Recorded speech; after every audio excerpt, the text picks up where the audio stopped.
Ini aja nih Pak, terus terang. Oh, terus terang aja, Tahu terus terang aja. yang dua lagi teman juga, tapi cuman teman-temannya lagi gitu. Kamu dibayar berapa? 100. 100.000. Siapa yang nyuruh kamu?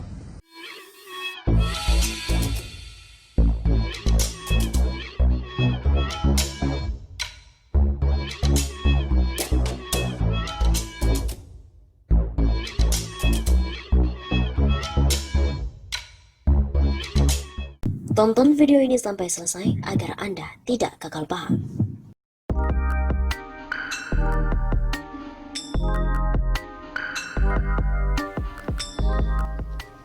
Ditangkap, mahasiswa halangi deklarasi kami ngaku dibayar Rp100.000. Salah satu mahasiswa peserta aksi menolak deklarasi Koalisi Aksi Menyelamatkan Indonesia atau KAMI di Bandung, Jawa Barat ditangkap. Dalam sebuah rekaman video yang beredar di media sosial, mahasiswa berambut gondrong itu mengaku dibayar Rp100.000. Ia bersama dua temannya diajak untuk melakukan aksi menolak deklarasi KAMI di Bandung pada hari Senin 7 September kemarin. Gini aja nih Pak, saya terus terang aja, yang dua lagi teman, tapi temannya teman.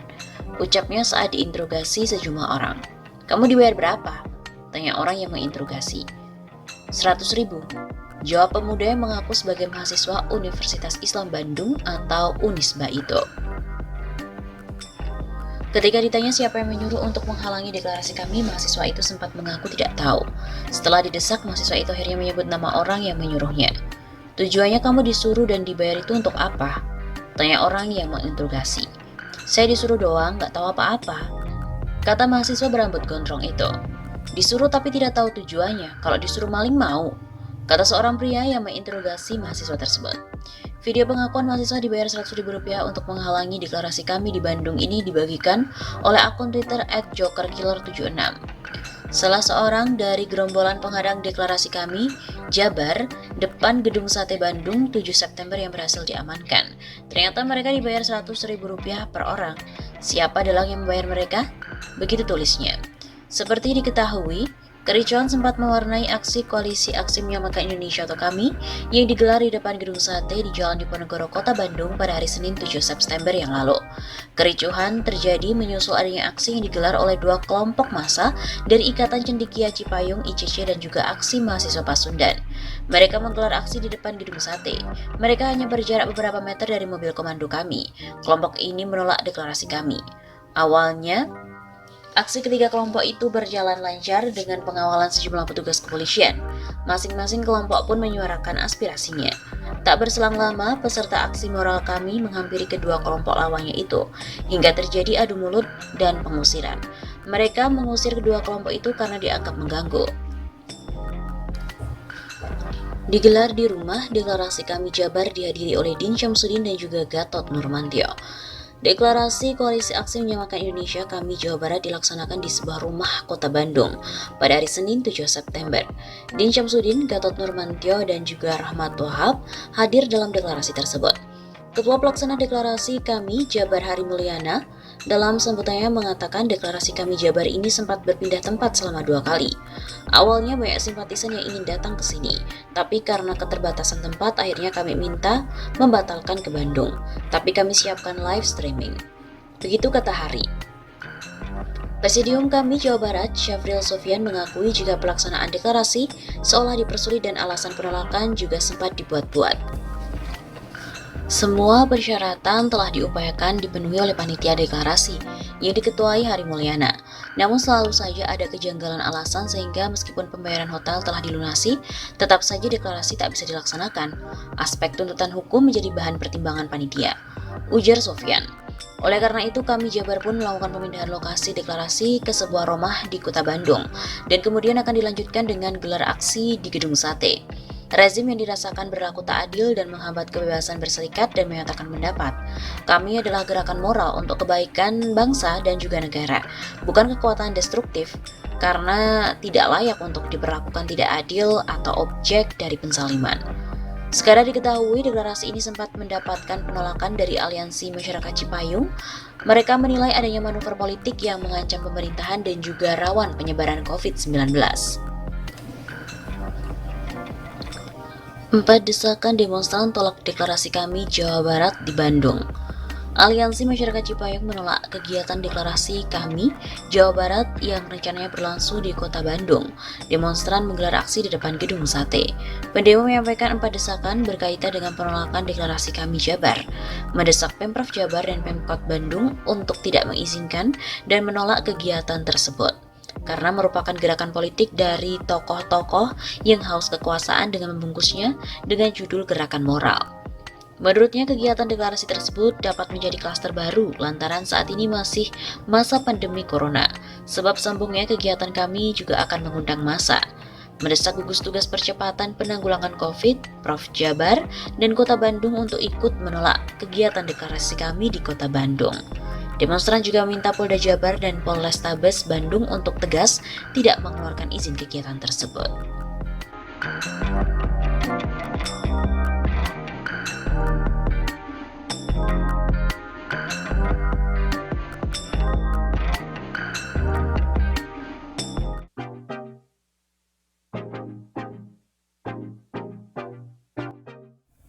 Tuan sedang ketar-ketir melihat kami. Kehadiran Koalisi Aksi Menyelamatkan Indonesia atau KAMI ternyata menggetarkan tirai belakang layar kekuasaan hingga ke jantung otoritas tertinggi. Sayangnya alih-alih bertindak sebagai the honor leader, malah memakai cara-cara film action, intrik-intrik politik yang terasa sudah usang. Kerahkan influencer dan tim buzzer, cangkokan, model komuniser, dengan menebar meme dan narasi fitnah. Pembusukan adalah metode daur ulang sampah otak jahat, akibat minimnya daya intelektualitas dalam perspektif demokrasi dan kebangsaan. Siapapun pelaku aktor di balik layar penyerangan moral kontra demokrasi ini dipastikan adalah pihak yang tidak ingin Indonesia berubah menjadi benar dalam langkahnya, kecuali hanya sesuai dengan kehendaknya. Mereka memang masih mencoba mendemonstrasikan kekuatan supernya di bidang penguasaan ruang media publik, media sosial, atas politik dan hukum. Intimidasi secara halus maupun kasat mata. Twitter Din Syamsuddin kena hack. Juga situs Tempo.co. Juga sempat diretas oleh influencer gelap. Kelompok di balik layar ini sesungguhnya dapat diduga sama dengan pelindung pelaku RUU HIP. Modus politik represif kekuasaannya pun sangat menonjol. Dubes Palestina sampai harus membuat klarifikasi tertulis yang narasinya mengindikasikan adanya komunikasi yang bernuansa kepanikan, mencerminkan kemunduran diplomatikan dari demokrasi Indonesia di mata para diplomat dan pengamat negara asing. Pasalnya, kehadiran Dubes negara sahabat bukan sebagai deklarator, tapi undangan terhormat. Jadi, para tuan-tuan yang ketar-ketir melihat kehadiran kami sudah terkena sindrom posesif di muka sebelum mempelajari lebih dahulu apa konten deklarasi dan maklumat kami itu. Kemungkinan analisis terdapat kegagalan besar dalam pengelolaan negara oleh tim pemerintahan Jokowi menjadi sangat menonjol bila dilihat dari cara mempertahankan kekuasaan yang tengah digenggam erat-erat itu. Daripada susah payah meminta bantuan tambahan influencer dan buzzer untuk mendestruktif kehadiran koalisi sadar bangsa bernama kami ini, lebih baik dana yang menurut ICW ini sebesar 90 miliar rupiah itu dan hasilnya hanya semakin memperburuk situasi persatuan dan kesatuan bangsa saja. Maka sebuah acara bertema solusi nasional dengan sejumlah panelis yang menghadirkan seluruh jajaran kabinet kerja tanpa kecuali berhadapan debat terbuka dengan tim dari kami. Barangkali cukup dengan 5 atau 3 nama, di antaranya tentu Din Syamsuddin, Rizal Ramli dan Rocky Gerung, juga Syah Ganda dan Refli Harun. Dan apapun hasil rangkuman panelis independen wajib dipublikasikan tanpa kecuali.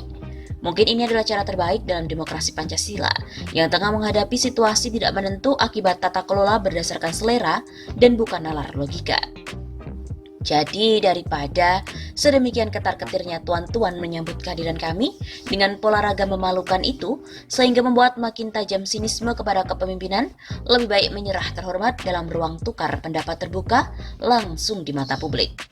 Bila penguasa yang sudah kehilangan kepercayaan besar rakyat itu semakin anjlok gak karuan di antara puluhan ribu meme satir kiriman rakyat dari mereka yang jujur, non-buzzer, non-influencer itu, maka tidak tertutup ketar-ketirnya tuan akan berubah menjadi kegetiran teramat pahit meski masih ada kuasa. Seperti diketahui bahwa deklarasi kami diikuti di berbagai wilayah di Indonesia maupun di luar negeri.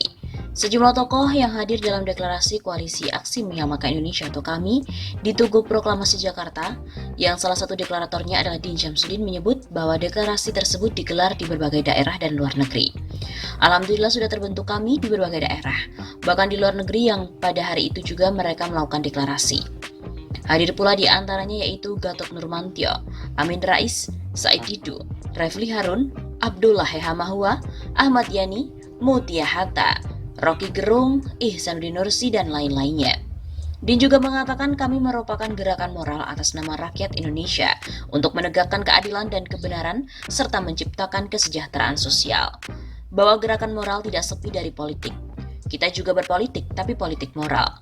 Tetapi politik berbasis nilai moral, maka oleh karena itu bergabung, marilah dan saudaraku semuanya. Ucap Din. Din juga menambahkan deklarasi dari Tugu Proklamasi merupakan awal yang bersejarah untuk memulai perbaikan Indonesia ke depan.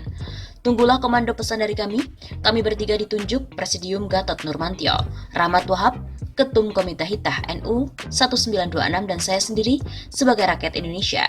Kebetulan pernah memimpin Muhammadiyah. Kami bertiga sebagai presidium dengan dukungan 150 deklarator yang merupakan anggota Dewan Deklarator kami. Kita akan mulai bergerak. Begitu katanya.